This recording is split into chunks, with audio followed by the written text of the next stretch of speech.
DBKL memperketat syarat kelulusan pembangunan bagi mengelakkan isu kerja tanah tidak terkawal. Langkah tegas itu diambil bersama Jabatan Pengairan dan Saliran berkuat kuasa serta-merta.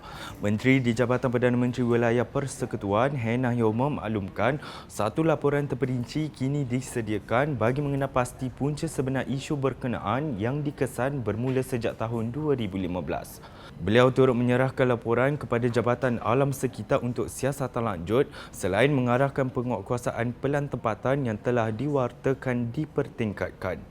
Sebuah pasukan petugas khas kini ditubuhkan bagi memastikan setiap permohonan perintah pembangunan memenuhi semua garis panduan teknikal baharu sebelum kelulusan rasmi diberikan.